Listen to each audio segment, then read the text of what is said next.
The smell of champagne and expensive perfume filled the air as I stood frozen in the doorway of our penthouse apartment. Through the floor-to-ceiling windows, the Chicago skyline glittered like scattered diamonds, but all I could see was my husband Marcus wrapped in the arms of another woman on our Italian leather sofa. I'd love to know which corner of the globe you're watching from, and if this story speaks to you, make sure to subscribe.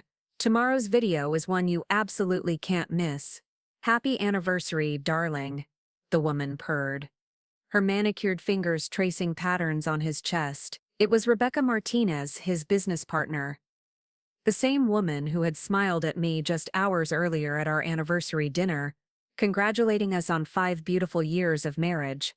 But that wasn't the worst part. Standing in the shadows by our marble fireplace was Tyler Brooks, Marcus's best friend since college, my confidant, the man who had comforted me through every rough patch in our marriage. His eyes met mine across the room, and instead of shock or guilt, I saw something that made my blood run cold: satisfaction.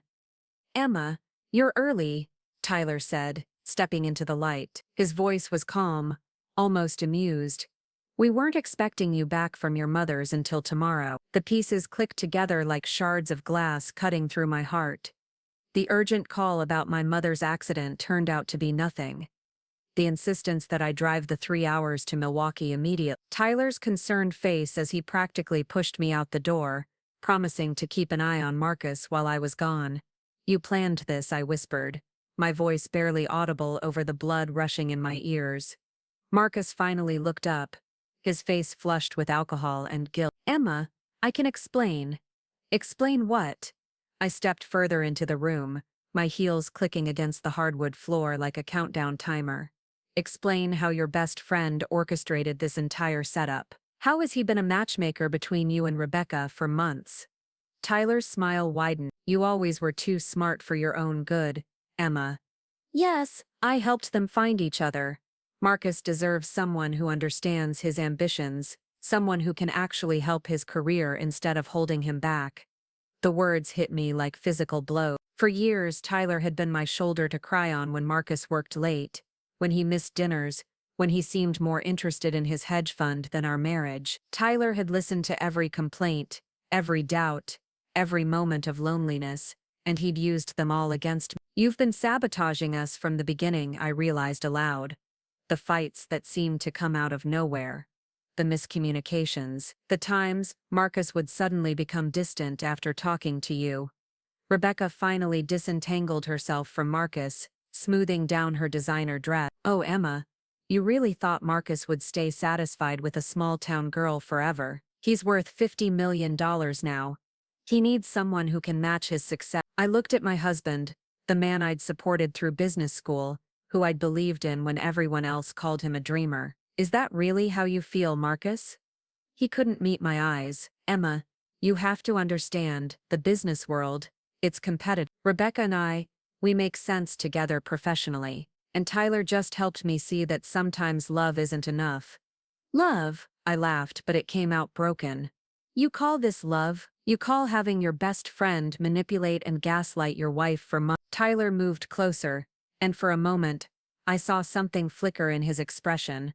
Was it regret, guilt? But then it was gone, replaced by cold calculation. "Emma, you're a beautiful woman. You'll find someone else, someone more suitable for your lifestyle. A teacher's salary, a small apartment, maybe kids with a nice, stable guy. That's what you really want, isn't it?" The casual cruelty of his words, the way he dismissed our friendship like it had never mattered, sent rage coursing through my veins. "Get out, Emma," Marcus started. "Both of you, get out," I screamed, grabbing the nearest object, our wedding photo, and hurling it across the room. It shattered against the wall, glass raining down like tears. Tyler held up his hands in mock surrender. "All right, we'll give you space to process this. But Emma, don't make this harder than it needs to be. The divorce papers are already drawn up. Marcus is being generous with the settlement." The final insult. They'd planned everything, right down to the legal paperwork. I was just an obstacle to be efficiently removed. After they left, I sank onto the cold floor among the broken glass and crystal. How had I been so blind? Every sympathetic conversation with Tyler, Every time he'd encouraged me to communicate better with Marcus. Every piece of marriage advice that had somehow made things worse. It had all been orchestrated. I thought about the past 6 months, how Tyler had started visiting more frequently, always when Marcus was working late, how he'd suggested that Marcus and I needed space and should sleep in separate bedrooms, how he'd introduced Rebecca to Marcus at that charity gala, claiming it was just a coincidence that she was there. The man I'd trusted with my deepest fears and insecurities had weaponized them all. I don't remember falling asleep on that cold floor, but I must have, because the next thing I knew, sunlight was streaming through the windows and my phone was buzzing frantically. Marcus's name flashed on the screen, but I couldn't bring myself to answer. What was left to say? Then Tyler's name appeared, against my better judgment. I picked up. Emma, I know you're hurting, but I need you to listen carefully. His voice was different now, urgent, almost panicked. There's been an accident. Marcus and Rebecca were driving to her place last night, and the line went dead. I stared at my phone, my heart hammering. Then the news alert popped up. Hedge fund executive and business partner killed in late-night crash on Lakeshore Drive. I don't remember driving to the hospital. I don't remember the police questions or the doctor's explanations. I only remember standing in that sterile hallway, staring at 2 body bags, feeling nothing but a hollow emptiness where my heart used to be. Tyler appeared beside me, his face streaked with tears. Emma, I'm so sorry. If we hadn't fought last night, maybe they wouldn't have left angry. Maybe they would have been more careful.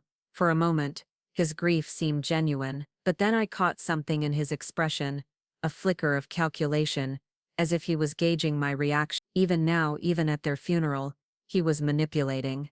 You did this, I whispered. What, Emma? No, it was an accident. The road was wet. Marcus was driving too fast. You destroyed my marriage, broke up my family, and for what? So they could die 6 hours later. Tyler grabbed my arm. Emma, you're in shock. You're not thinking clearly. I pulled away from him, something cold and hard settling in my chest. Get away from me. Don't ever contact me again. But as I walked away from the hospital, from the wreckage of my life, I heard Tyler call after me.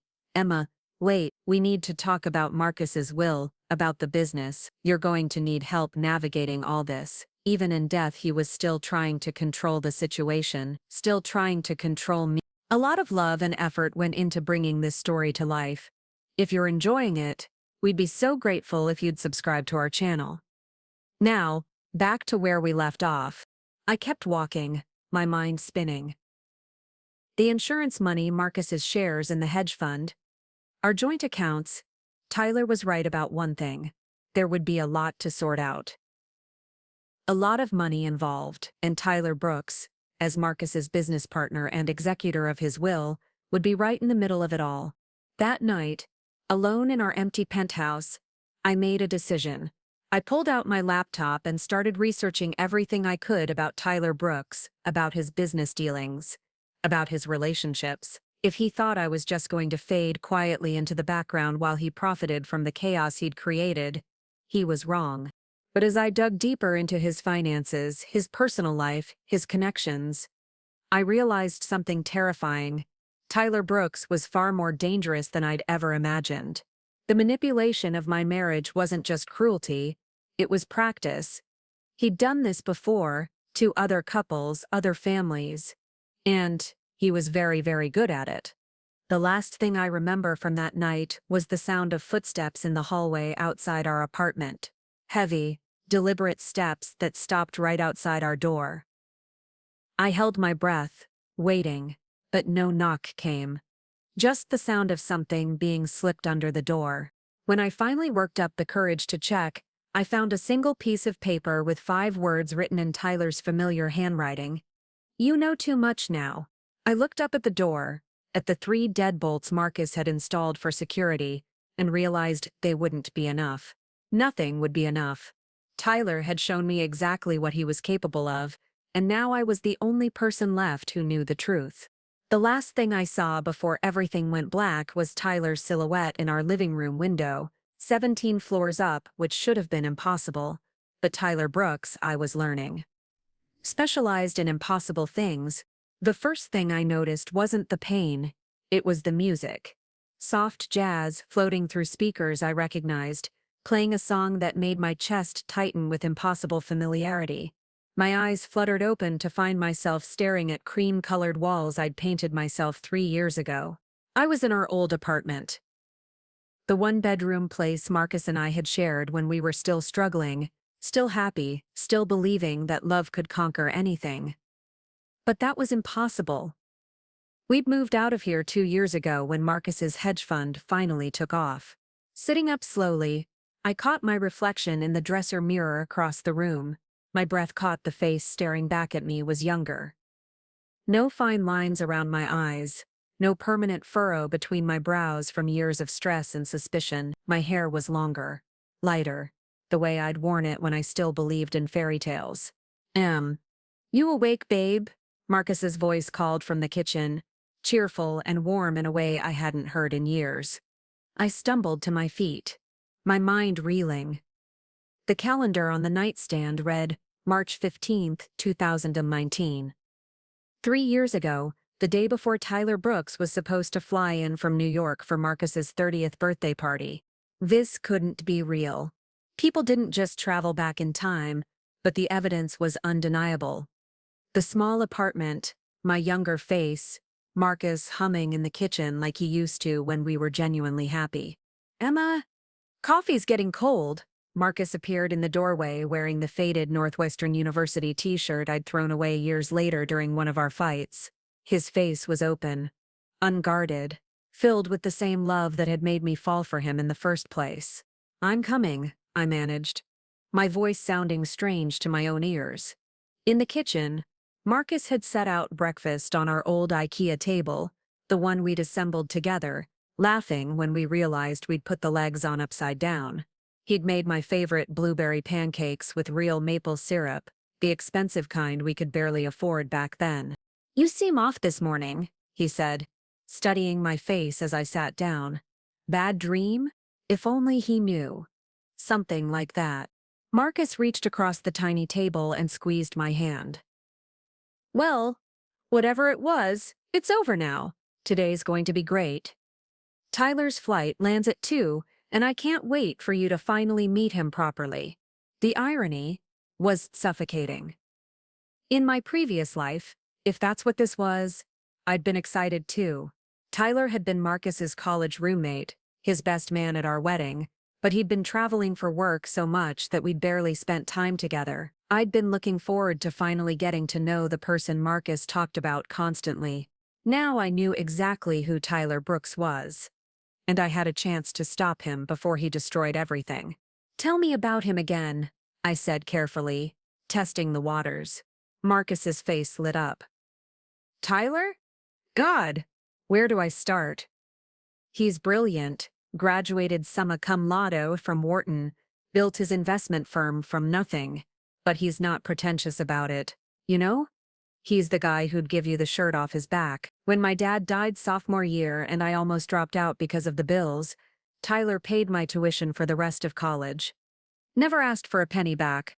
This was new information. In all my years of marriage, Marcus had never mentioned Tyler paying his tuition. It painted a different picture, one of genuine friendship, of loyalty, which made Tyler's eventual betrayal even more calculated. "He sounds wonderful," I said, and meant it. Because in this timeline, he still was. My phone buzzed with a text from my younger self's best friend, Sarah Chen. "Still on for dress shopping later? Need to find something stunning for Marcus's party tomorrow, right?" The party, where Tyler would meet Rebecca Martinez for the first time, though I now knew that meeting was anything but coincidental. Rebecca was supposed to be Sarah's plus one, a work colleague from the marketing firm where Sarah was a junior executive. I had a choice to make. I could warn Marcus about what Tyler would become, try to prevent their friendship from souring, or I could do something smarter, something that would give me control over the entire situation. "Marcus," I said slowly, "what if we made Tyler's visit extra special? What if we arranged for him to meet someone?" Marcus raised an eyebrow. "Like a setup? Tyler's pretty private about his dating life. He's been burned by women who were only interested in his money." "Perfect. Tyler's paranoia about gold diggers was something I could work with. Not a setup exactly. Just, what if we invited some of my friends to the party? Create opportunities for natural connections. Marcus grinned. Look at you, playing matchmaker. Tyler would probably appreciate that. Actually, he's been saying he wants to settle down, find someone genuine. The word genuine almost made me laugh. Tyler Brooks wouldn't recognize genuine if it introduced itself with a PowerPoint presentation. That afternoon, I met Sarah at the mall, my mind racing with possibilities. Sarah was exactly as I remembered. Bubbly, optimistic, always eager to help her friends find love. She'd been devastated when Rebecca and Marcus got together in my previous timeline, blaming herself for introducing them. So this mystery friend of Marcus's, Sarah said as we browsed through dresses, he's really as amazing as Marcus makes him sound. According to Marcus, he's perfect. I replied. Successful, loyal, generous. The kind of man who'd do anything for the people he cares about. Sarah's eyes sparkled with interest. And he's single? Very single. And apparently looking for someone special. We spent the next hour picking out the perfect outfit for Sarah, something elegant but not trying too hard. As we shopped, I subtly gathered information about Rebecca Martinez, Sarah's work colleague who was supposed to be her +1 to the party. Rebecca can't make it anymore, Sarah mentioned casually as we waited in line to pay. Some family emergency in Phoenix. She seemed really disappointed. Apparently, she was looking forward to networking with Marcus's business friends. This was it. This was how Tyler had orchestrated their meeting in the original timeline. Rebecca's family emergency had been fake, designed to get her invited to the party as Marcus's business contact, instead of Sarah's +1. It gave her a reason to talk business with Marcus while Tyler worked behind the scenes to fan the flames of attraction. But this time, I was going to turn Tyler's own playbook against him. Actually, I said, pulling out my phone, I just remembered something. Marcus mentioned that Tyler's firm is looking for a new marketing consultant. What if I invited Rebecca anyway? Not as your +1, but as a potential business contact for Tyler. Sarah looked confused. But you've never met Rebecca. No, but you have. You could make the introduction. Tell Tyler about her work. If nothing else, it's good networking for everyone involved. The plan was elegant in its simplicity. Instead of Rebecca seducing Marcus while Tyler played puppet master, I was going to dangle Rebecca in front of Tyler himself. Let him get distracted by a beautiful, ambitious woman who was genuinely interested in business connections. Meanwhile, I'd keep Marcus close, rebuild the intimacy Tyler had systematically destroyed. That evening, I put the first phase into motion. When Tyler arrived at our apartment, jet-lagged but still devastatingly handsome in that dangerous way I now recognized, I was ready for him. Emma! He swept me into a hug that felt like being embraced by a predator. Finally, we meet properly. Marcus has told me so much about you. All good things, I hope, I replied, studying his face. This version of Tyler was different, younger, yes, but also more open. The calculating coldness I remembered wasn't there yet. This was Tyler before he'd fully embraced his manipulative nature. Nothing but good things, he assured me, and his smile seemed genuine. I have to say, Marcus is a lucky man. You're even more beautiful than your photos. Over dinner, I watched Tyler carefully. He was charming, intelligent, funny, everything Marcus had said he was. He asked thoughtful questions about my work as a freelance graphic designer, remembered details Marcus had shared about my family, and seemed genuinely interested in getting to know me. It was almost enough to make me doubt my own memories. Almost. But then I saw it. A subtle moment when Marcus left the table to answer a work call, and Tyler's expression shifted. Just for a second, his friendly mask slipped, and I caught a glimpse of something calculating as his eyes swept over our modest apartment, our second-hand furniture, the student loan statements Marcus had left on the counter. Tyler Brooks was already sizing up our relationship, looking for weaknesses. The only difference was that this time, I was ready for him. So, I said sweetly, Marcus tells me you're single. I might have someone perfect for you to meet tomorrow night. Tyler's attention snapped back to me, his smile returning. Oh, I have to warn you, I'm pretty picky when it comes to women. Too many people have tried to set me up with gold diggers. Don't worry, I said, matching his smile with one of my own. Rebecca Martinez is far too successful to need your money. She's the kind of woman who could be a real partner in every sense of the word. Something flickered in Tyler's eyes. Interest, maybe even excitement. He leaned forward slightly. Tell me more about this, Rebecca. And just like that, I had him hooked. Tyler Brooks thought he was the master manipulator, but he was about to learn what it felt like to be the one getting played. The game had begun, and this time, I knew exactly how it would end. The night of Marcus's 30th birthday party, our apartment buzzed with energy. I'd spent the entire day preparing, but not in the way I had the first time around. This time, every detail was calculated. Every interaction planned. Rebecca Martinez arrived fashionably late. Exactly as I'd orchestrated. She was stunning in a red cocktail dress that commanded attention. Her dark hair swept into an elegant updo, but instead of gravitating toward Marcus like she had before, her eyes immediately found Tyler across the room. So you're the famous Tyler Brooks, she said, extending a perfectly manicured hand.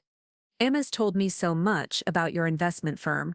I'm Rebecca Martinez, Senior Marketing Director at Pinnacle Strategies. Tyler's reaction was immediate and predictable.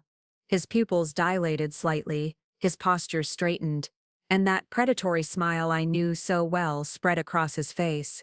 But this time, it wasn't aimed at destroying my marriage. It was focused entirely on Rebecca. The pleasure is all mine, Tyler replied, bringing her hand to his lips in a gesture that was both charming and possessive. Emma mentioned, you might be interested in discussing some business opportunities. I watched from across the room as Tyler deployed every weapon in his considerable arsenal of charm. Within 20 minutes, he'd maneuvered Rebecca onto the balcony for a private conversation about market strategies. I could see them through the glass doors. Tyler leaning in close, Rebecca laughing at his jokes, both of them completely absorbed in each other. They seemed to be hitting it off, Marcus said, appearing beside me with 2 glasses of wine. Better than I hoped, I replied truthfully. What Marcus couldn't see, what Tyler didn't realize, was that I'd spent days coaching Rebecca through Sarah, not coaching her to seduce Tyler. That part came naturally to both of them. No, I'd coached her on something far more dangerous, how to make Tyler fall in love. Rebecca was brilliant, ambitious, and absolutely ruthless when it came to her career. In my previous timeline, she'd seen Marcus as a stepping stone to bigger opportunities. But Tyler was the golden goose himself, a multi-millionaire with connections across Wall Street, and unlike Marcus, Tyler had no moral qualms about using his wealth to get what he wanted. They were perfect for each other. Over the next 3 months, I watched my plan unfold with surgical precision. Tyler, who had never met a woman he couldn't manipulate, found himself completely obsessed with Rebecca. She played him like a violin, available but not desperate, interested but not clingy, ambitious but not greedy. More importantly, Tyler was so focused on winning Rebecca that he had no time or energy to sabotage my marriage. The subtle comments he might have made about Marcus working too much, the suggestions that we needed space, the careful erosion of trust, none of it happened. Instead, Tyler was too busy trying to impress Rebecca with lavish dates and expensive gifts. Marcus and I, meanwhile, were happier than we'd ever been. Without Tyler's toxic influence poisoning every interaction, we rediscovered the connection that had brought us together. Marcus still worked hard, but he came home to me every night. We talked, we laughed, we planned our future together. The irony was beautiful. Tyler thought he was pursuing Rebecca, but really, he was being led exactly where I wanted him to go. The first crack in Tyler's facade appeared at Rebecca's birthday party in June.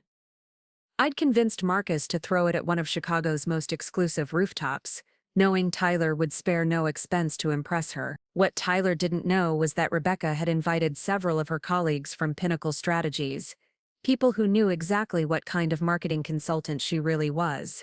"Did you know Rebecca's been embezzling from her clients?" whispered Janet Morrison, one of Pinnacle's senior partners, as we stood by the champagne fountain. "We've been building a case against her for months. She's been skimming money from advertising budgets and hiding it in offshore accounts." I feigned shock, but inside, I was celebrating. This was the information I'd been waiting for, the ammunition that would destroy them both. "That's terrible," I murmured. "Does Tyler know?" Janet shook her head. "I doubt it. Rebecca's very good at hiding her true nature, but the FBI is involved now. She'll be arrested within the week." Perfect timing. I'd spent months maneuvering Tyler into a position where Rebecca wasn't just his girlfriend. She was his business partner. He'd given her access to his client accounts, his investment strategies, even his personal financial information. If Rebecca went down, she'd take Tyler with her. But I wasn't done yet. That night, I made an anonymous call to the FBI, providing them with additional evidence I'd been gathering about Tyler's own questionable business practices. The hedge fund Marcus worked for wasn't Tyler's only venture.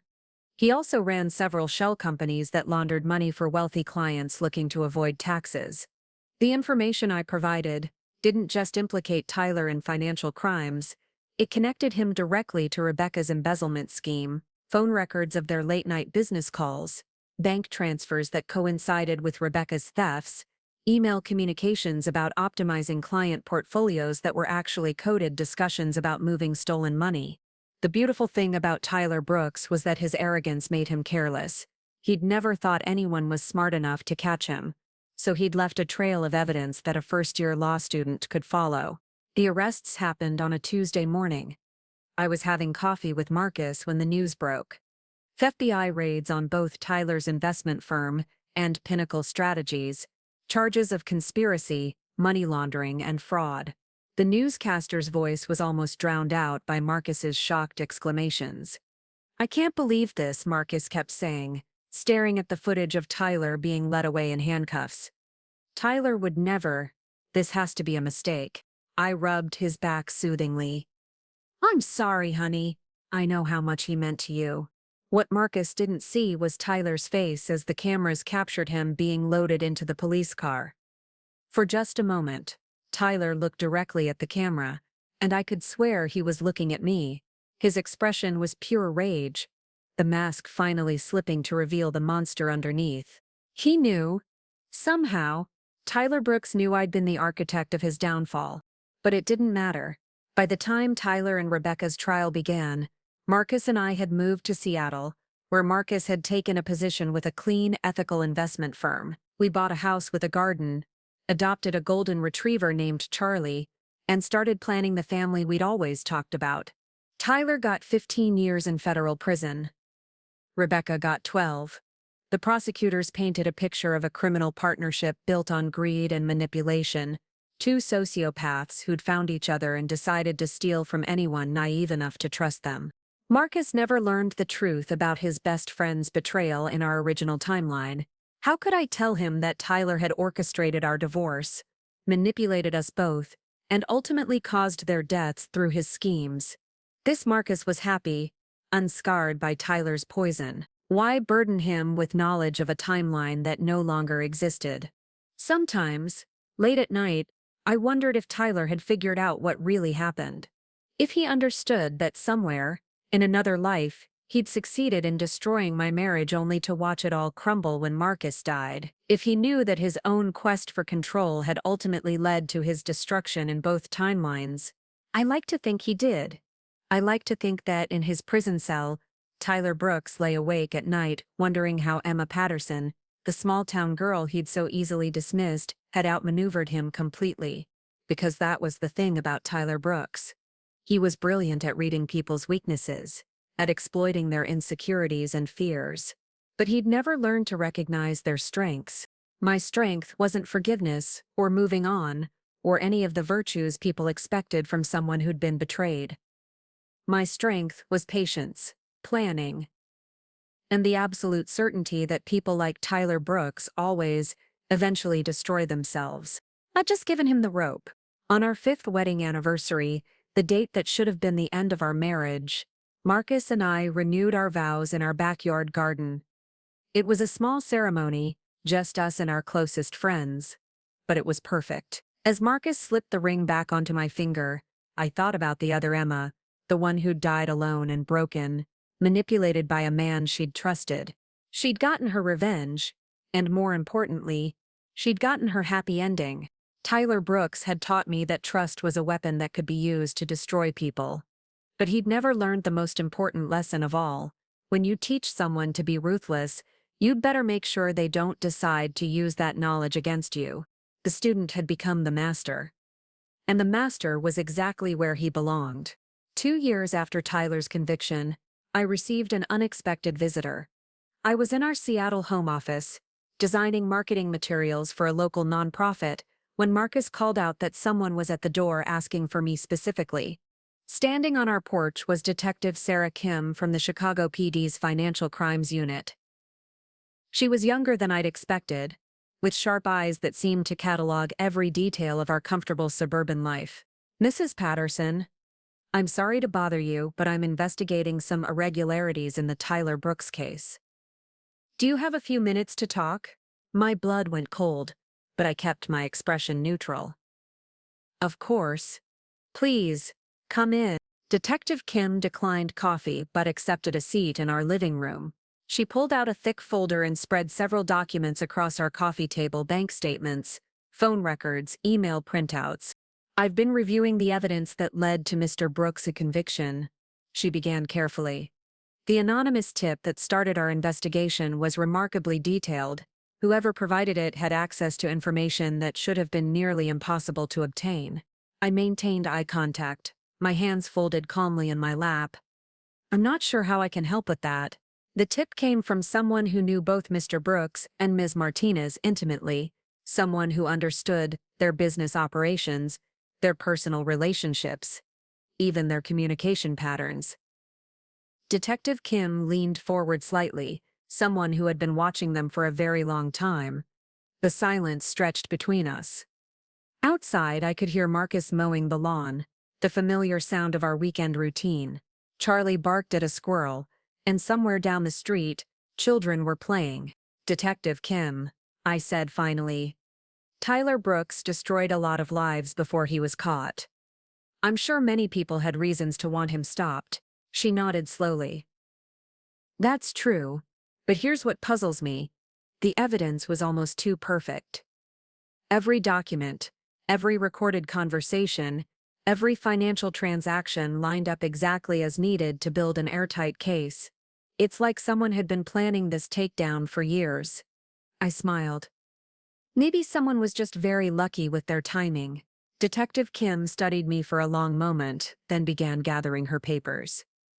"You know, Mrs. Patterson, in all my years investigating financial crimes, I've learned that the most dangerous criminals aren't the ones who act on impulse. They're the ones who plan meticulously, who think 10 steps ahead. I imagine that's true." She stood to leave, then paused at the door. "The thing is, sometimes those planners aren't criminals at all. Sometimes, they're the victims who refuse to stay victim." After she left, I sat in our quiet living room for a long time, processing what had just happened. The detective hadn't come to arrest me. She'd come to let me know she understood. In her own way, she was telling me that justice had been served, regardless of how it happened. That evening, Marcus and I took Charlie for his usual walk around the neighborhood. The Seattle air was crisp with the promise of autumn, and our neighbors waved from their porches as we passed. Mrs. Chin was tending her roses, the Johnsons were hosting a barbecue, and the Morrison kids were riding their bikes in lazy circles. It was the kind of normal, peaceful life I'd dreamed of during those dark months when Tyler was systematically destroying my marriage. A life where trust wasn't a weapon, where love wasn't a competition, where the people closest to you weren't plotting your downfall. "Penny for your thoughts?" Marcus asked, taking my hand as we turned the corner toward home. "Just thinking about how far we've come," I said. "Do you ever wonder what would have happened if we'd stayed in Chicago?" Marcus was quiet for a moment. "Sometimes, but then I remember how trapped I felt there. like I was becoming someone I didn't recognize. Moving here, starting fresh, it saved us. Ian, it saved me. He had no idea how literal that statement was. 3 months later, I received a letter with no return address, postmarked from the federal correctional institution where Tyler was serving his sentence. Inside was a single sheet of paper with 2 words written in Tyler's familiar handwriting. Well played. I stared at those words for a long time, then walked to our fireplace and watched them burn. Tyler Brooks had always been a master manipulator, but he'd made one crucial mistake. He'd underestimated the woman he'd tried to destroy. He'd seen vulnerability where there was strength, naivety where there was intelligence, and submission where there was a warrior waiting to be awakened. In his letter, there was no apology, no admission of guilt, no expression of remorse for the lives he'd ruined.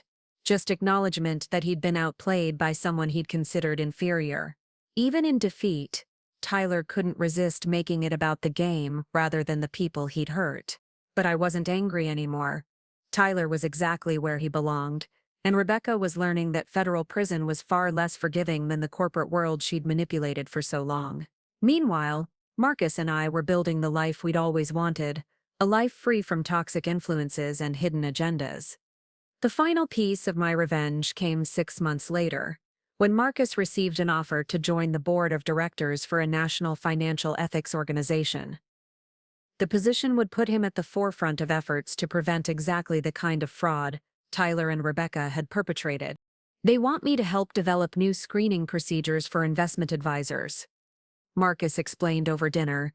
Background checks, psychological evaluations, ongoing monitoring. It's like they're creating a system to catch people like Tyler before they can hurt anyone. The irony was perfect. Tyler's downfall had inadvertently launched Marcus into a career dedicated to stopping financial predators. The man Tyler had tried to corrupt was now working to protect others from corruption. That night, as I watched Marcus pore over documents about ethical investment practices, I felt something I hadn't experienced since my reincarnation: complete peace. The circle was closed. Justice had been served not just through Tyler's imprisonment, but through the positive changes his downfall had created. Tyler Brooks had taught me that some people see kindness as weakness, trust as stupidity, and love as a tool to be exploited. But he'd also taught me that those same people always underestimate the power of someone who has nothing left to lose and everything to fight for. In trying to destroy me, Tyler had created his own destroyer. In teaching me to be ruthless, he'd armed his own executioner, and in showing me the depths of human cruelty, he'd revealed the heights of human resilience. The victim had become the victor. The manipulated had become the manipulator. And the woman Tyler Brooks had dismissed as just another obstacle in his path had become the architect of his complete and total destruction. Sometimes justice comes from the courts. Sometimes it comes from karma. And sometimes, if you're very patient and very smart, justice comes from turning a predator's own weapons against them and watching them destroy themselves with the very tools they use to hurt you. Tyler Brooks was serving 15 years in federal prison. But his real sentence was knowing that a small-town girl had outwitted him completely, and that sentence would last the rest of his life. Looking for more? We've got 2 amazing stories ready for you right on screen. If this one touched you, these are absolutely worth your time. Click to watch them now. And hey, subscribe and hit that bell to never miss our latest uploads.